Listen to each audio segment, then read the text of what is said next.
ওম শান্তি। আজকের বাংলা মুরলী 12/8/2024। প্রাতঃ মুরলী। ওম শান্তি। বাপ-দাদা, মধুবন। বাবার অমূল্য মধুর মহাবাক্য। বাবা বলছেন, মিষ্টি বাচ্চারা, এখন তোমাদের ঘরে ফিরে যেতে হবে। সেই জন্য বাবাকে স্মরণ করে নিজের চরিত্র সংশোধনের জন্য পরিশ্রম অর্থাৎ পুরুষার্থ করো। আজকের প্রশ্ন, কোন বিষয় তোমাদের অজ্ঞতার পথে ঘুম পাড়িয়ে রাখে? এর ফলে কী ক্ষতি হয়? উত্তর, কল্পের আয়ু 1,00,000 বছর বলা। এটাই অজ্ঞতার পথে ঘুম পাড়িয়ে রাখার বিষয়। এর জন্যই জ্ঞান চক্ষুহীন হয়ে পড়েছে। ওরা ভেবেছে আত্মাদের ঘর অনেক দূরে। বুদ্ধিতেও আছে এখনও 1,00,000 বছর রয়েছে, এখানেই সুখ দুঃখের পার্ট প্লে করতে হবে। সেই জন্যই পবিত্র হওয়ার জন্য পরিশ্রম করে না। তোমরা বাচ্চারা জানো ঘর এখন খুব নিকটে। এখন আমাদের পুরুষার্থ করে কর্মাতীত হতে হবে। ওম শান্তি। মিষ্টি মিষ্টি বাচ্চাদের বাবা এখন ঘরের কথা স্মরণ করিয়ে দিয়েছেন। যদিও ভক্তি মার্গেও ঘরকে স্মরণ করে, কিন্তু ওখানে কবে যেতে হবে, কিভাবে যেতে হবে কিছুই জানে না। কল্পের আয়ু 1,00,000 বছর বলার কারণে ঘরও ভুলে গেছে। ওরা ভেবেছে 1,00,000 বছর ধরে এখানেই পার্ট প্লে করতে হয়, ফলে ঘরকে ভুলে যায়। এখন বাবা এসে স্মরণ করিয়ে দিচ্ছেন, বাচ্চারা, ঘর তো খুব কাছেই, এখন যাবে নিজেদের গৃহে। বাচ্চারা, আমি তো তোমাদের আহ্বান শুনে এসেছি, যাবে আমার সাথে? কত সহজ বিষয়। ভক্তিমার্গে ওরা তো জানেই না কবে মুক্তি ধামে যাবে। মুক্তিকেই ঘর বলা হয়। 1,00,000 বছর বলে দেওয়ার কারণে সব ভুলে যায়। বাবাকেও ভুলে যায়, ঘরকেও ভুলে যায়। 1,00,000 বছর বলার জন্য অনেক পার্থক্য হয়ে যায়। এজন্য অজ্ঞতার অন্ধকারে ঘুমিয়ে থাকা কারো বুদ্ধিতেই আসে না। ভক্তিমার্গেও ঘরকে কত দূর বলে থাকে। বাবা বলেন, মুক্তিধামে তো এখন যেতে হবে। 1,00,000 বছর ধরে তোমরা ভক্তি করবে এমনটা তো হতে পারে না। তোমরা তো জানোই না ভক্তি কবে থেকে শুরু হয়েছে। 1,00,000 বছরের হিসাব করার তো দরকারই নেই। বাবাকে আর ঘরকে ভুলে যাওয়া, এটাও ড্রামায় নির্ধারিত। কিন্তু ওরা নাটককে অযথা অনেক দূর টেনে নিয়ে গেছে। এখন বাবা বলছেন, বাচ্চারা, তোমাদের ঘর খুব কাছেই। এখন আমি এসেছি তোমাদের ফিরিয়ে নিয়ে যেতে। ঘরে ফিরে যেতে হবে, সেই জন্যই তো পবিত্র অবশ্যই হতে হবে। গঙ্গা স্নান ইত্যাদি অনেক করেছ, কিন্তু পবিত্র হতে পারোনি। যদি পবিত্র হতে তবে ঘরে চলে যেতে, কিন্তু নিজ গৃহ কোথায় তা জানা ছিল না। পবিত্রতা তাও জানা ছিল না। অর্ধকল্প ধরে সবাই ভক্তি করে আসছে, সেই জন্য ভক্তিকে ছাড়তেই চায় না। এখন বাবা বলছেন ভক্তি সম্পূর্ণ হয়েছে, ভক্তিতে অপার দুঃখ। এমনটা নয় যে তোমরা বাচ্চারা 1,00,000 বছর ধরে দুঃখ দেখে এসেছ। 1,00,000 বছরের কোনো প্রশ্নই নেই।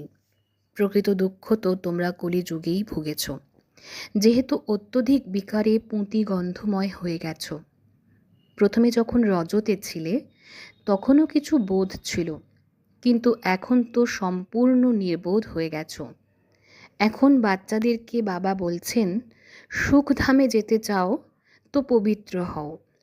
জন্ম জন্মান্তর ধরে যে পাপ মাথায় জমা হয়ে আছে তাকে স্মরণের দ্বারাই দূর করতে হবে। স্মরণে অগাধ খুশির অনুভব হবে যে বাবা তোমাদের অর্ধকল্পের জন্য সুখধামে নিয়ে যান, তাঁকেই স্মরণ করতে হবে। বাবা বলেন, তোমাদের লক্ষ্মী নারায়ণের মতো হতে গেলে প্রথমে পবিত্র হতে হবে আর চরিত্র সংশোধন করতে হবে। বিকারকে বলা হয় ভূত। লোভ কিছু কম বিকার নয়, এই বিকার বড় অশুদ্ধ, মানুষকে সম্পূর্ণ মলিন করে তোলে। লোভ অনেক পাপ করিয়ে থাকে।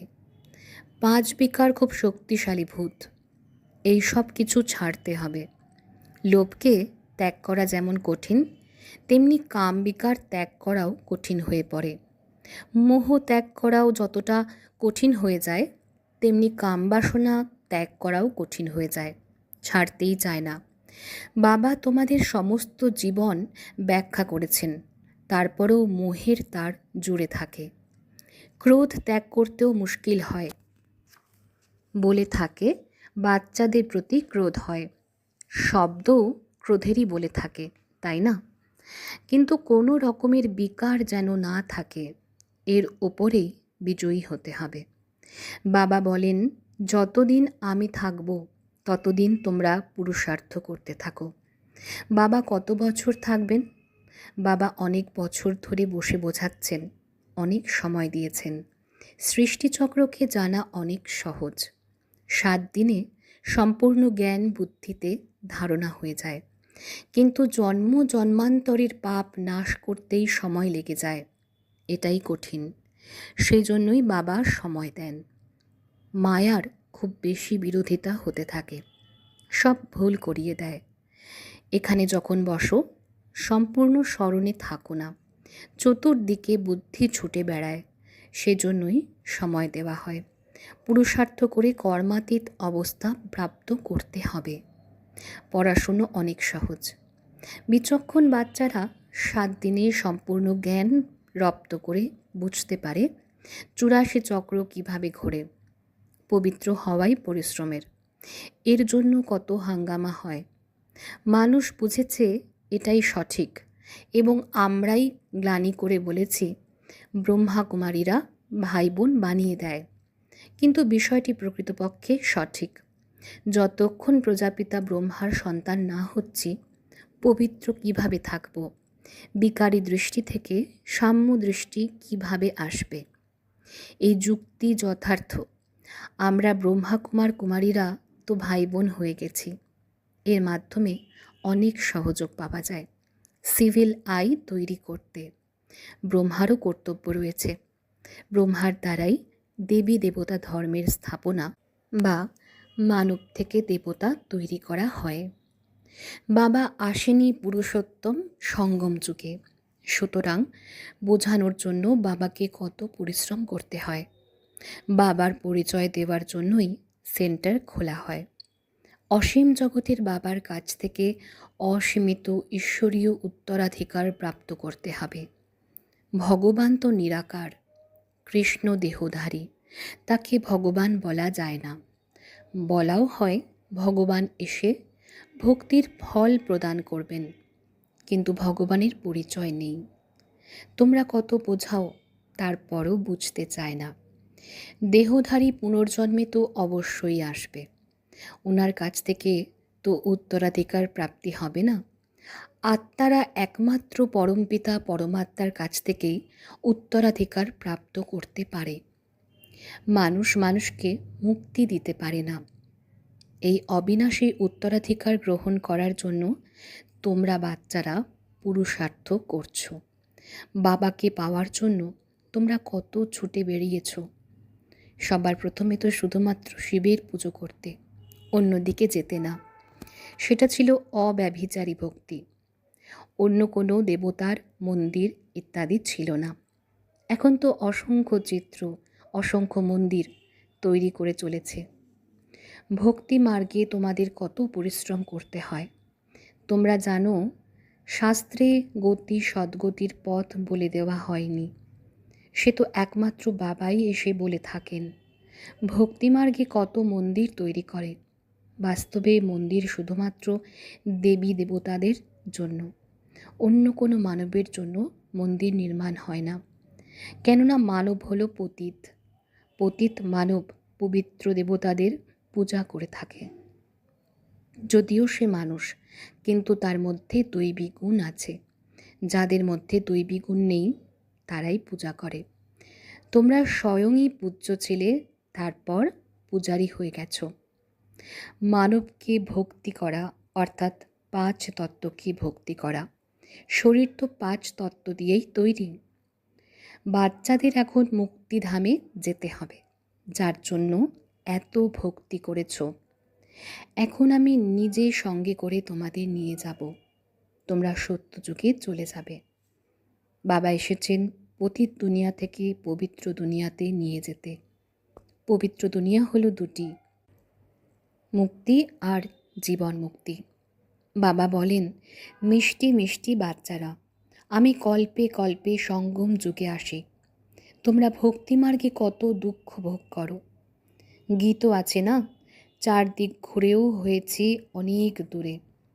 কার কাছ থেকে দূরে সরে গেছো? বাবার কাছ থেকে।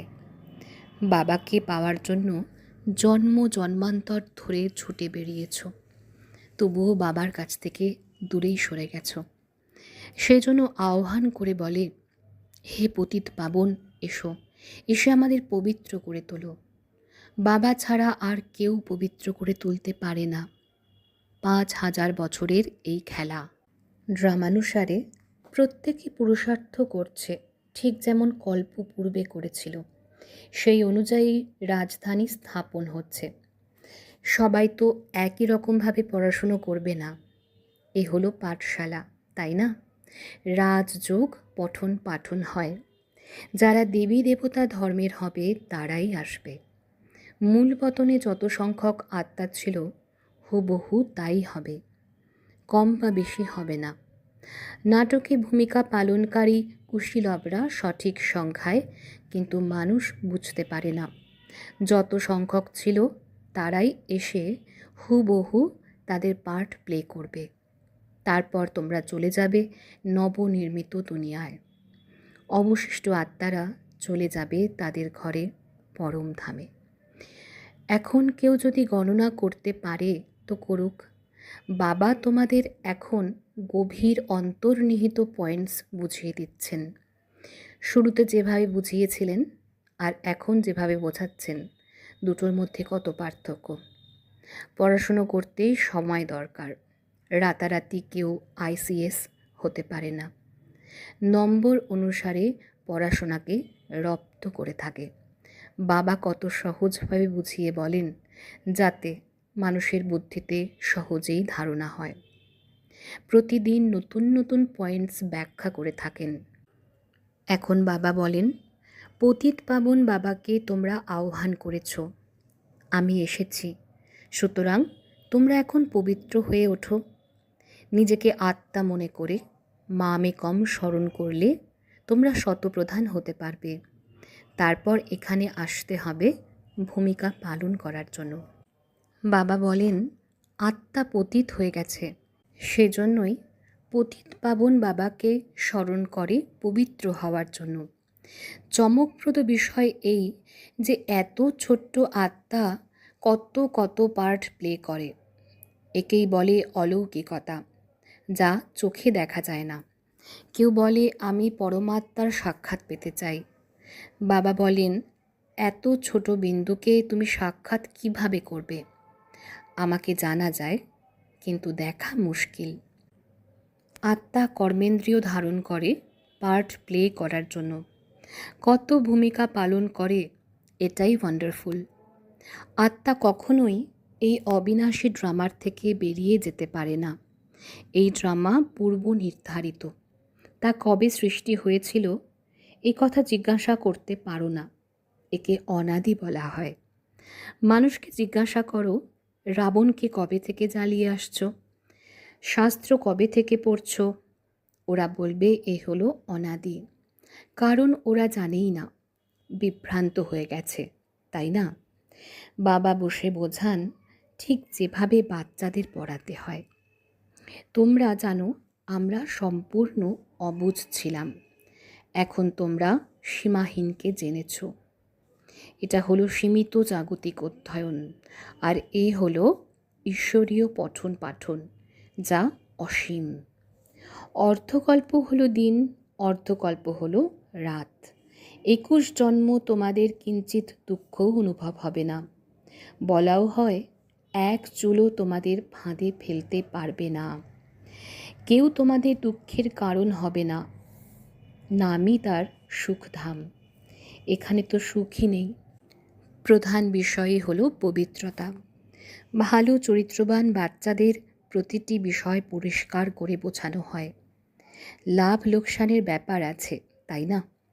বাবা বলেন, এখন তো লাভের কোনো প্রশ্নই নেই, এখন তো শুধু ক্ষতি আর ক্ষতিই হবে। বিনাশের সময় এগিয়ে আসছে। ওই সময় প্রত্যক্ষ হবে যে কি কি ঘটছে। অনাবৃষ্টিতে আনাজের মূল্য কত বৃদ্ধি পায়, যদিও বলে থাকে 3 বছর পরে অনেক আনাজ চাষ হবে, তারপরও বাইরে থেকে আনাজ আমদানি করা হয়ে থাকে। এমন সময় আসবে যখন একটা দানা শস্যও জুটবে না। এমনই প্রাকৃতিক দুর্যোগ আসবে। বৃষ্টির অভাবে দুর্ভিক্ষ অবশ্যই হবে। সমস্ত তত্ত্ব দূষিত হয়ে গেছে। অনেক জায়গায় বৃষ্টি ক্ষতির কারণ হয়ে দাঁড়াবে। তোমরা বাচ্চারা জানো, বাবা আদি সনাতন দেবী দেবতা ধর্ম স্থাপনা করছেন। তোমাদের লক্ষ্যই হলো নর থেকে নারায়ণ হওয়া। বাবা সেটাই করছেন। এই অনন্ত ঈশ্বরীয় পাঠ বাবাই এসে পড়ান। যে যেমন পড়াশোনা করবে তেমনই উচ্চ পদ প্রাপ্ত করবে। বাবা তো পুরুষার্থ করান, পুরুষার্থ কম করলে পদও কম হয়ে যাবে। টিচারই তো স্টুডেন্টদের বোঝাবেন, তাই না? অন্য কাউকে যখন তোমাদের মতো তৈরি করবে, তখনই বোঝা যাবে ভালো করে পড়াশোনা করে অন্যদের পড়াশোনা করাচ্ছে। প্রধান বিষয় হলো স্মরণ। মাথায় অনেক পাপের বোঝা সঞ্চিত হয়ে আছে। আমাকে স্মরণ করলেই পাপ ভস্ম হবে। এ হলো আধ্যাত্মিক যাত্রা। ছোট বাচ্চাদেরও বলো, শিব বাবাকে স্মরণ করো। ওদেরও অধিকার আছে। ওরা এটা বুঝতে পারবে না যে নিজেকে আত্মা মনে করে বাবাকে স্মরণ করতে হবে। তা নয়, শুধুমাত্র শিব বাবাকেই স্মরণ করো। পরিশ্রম করলে ওদেরও কল্যাণ হতে পারে। আচ্ছা, মিষ্টি মিষ্টি হারানিধি বাচ্চাদের প্রতি মাতা পিতা বাপদাদার স্মরণের স্নেহসুমন আর সুপ্রভাত। আত্মাদের পিতা তাঁর আত্মারূপী বাচ্চাদেরকে জানাচ্ছেন নমস্কার। আত্মারূপী বাচ্চারা তাদের মাতা পিতা বাপদাদাকে জানাচ্ছেন স্মরণের প্রেম সুমন, সুপ্রভাত আর নমস্কার। ধন্যবাদ বাবা, ধন্যবাদ। ধারণার জন্য মুখ্য সার। পয়েন্ট 1, নর থেকে নারায়ণ পদ প্রাপ্ত করার জন্য অসীম জগতের বাবার কাছ থেকে অসীম জাগতিক ঈশ্বরীয় পাঠ পড়ে অন্যদের পড়াতে হবে। নিজের সমান গড়ে তোলার সেবা করতে হবে। নর থেকে নারায়ণ পদ প্রাপ্ত করার জন্য অসীম জগতের বাবার কাছ থেকে অসীম জাগতিক ঈশ্বরীয় পাঠ পড়ে অন্যদের পড়াতে হবে। নিজের সমান গড়ে তোলার সেবা করতে হবে। পয়েন্ট 2, লোভ মোহের যে তার জুড়ে আছে তাকে অপসারণ করার জন্য পুরুষার্থ করতে হবে। নিজের চরিত্র এমনভাবেই সংশোধন করতে হবে যাতে কোনো রকম বিকার ভেতরে প্রবেশ করতে না পারে। লোভ মোহের যে তার জুড়ে আছে তাকে অপসারণ করার জন্য পুরুষার্থ করতে হবে। নিজের চরিত্র এমনভাবেই সংশোধন করতে হবে যাতে কোনো রকম বিকার ভেতরে প্রবেশ করতে না পারে। বাবার মধুর বরদান। ভগবান আর ভাগ্যের স্মৃতির দ্বারা অন্যদেরও ভাগ্য নির্মাণকারী সদা খুশিতে থাকা সৌভাগ্যবান ভব। ভগবান আর ভাগ্যের স্মৃতির দ্বারা অন্যদেরও ভাগ্য নির্মাণকারী সদা খুশিতে থাকা সৌভাগ্যবান ভব। অমৃতবেলার থেকে শুরু করে রাত পর্যন্ত নিজের ভিন্ন ভিন্ন ভাগ্যকে স্মৃতিতে নিয়ে আসো আর এই গীত গাইতে থাকো, বাহ আমার শ্রেষ্ঠ ভাগ্য। যারা ভগবান আর ভাগ্যের স্মৃতিতে থাকে তারাই অন্যদেরকে ভাগ্যবান বানাতে পারে। ব্রাহ্মণ মানেই সদা ভাগ্যবান, সদা খুশিতে থাকার ভাগ্য। কারোর সাহস নেই যে ব্রাহ্মণ আত্মার খুশি কম করতে পারে। প্রত্যেকেই খুশিতে পরিপূর্ণ, খুশিতে থাকা ভাগ্যবান আত্মা। ব্রাহ্মণ জীবনে খুশি কম হয়ে যাওয়া অসম্ভব। যদি শরীর ত্যাগও হয়ে যায় কিন্তু খুশি ছেড়ে যাবে না। আজকের স্লোগান, মায়ার দোলনা পরিত্যাগ করে অতীন্দ্রিয় সুখের দোলনায় সদা দুলতে থাকো। মায়ার দোলনা পরিত্যাগ করে অতীন্দ্রিয় সুখের দোলনায় সদা দুলতে থাকো। আচ্ছা, ওম শান্তি।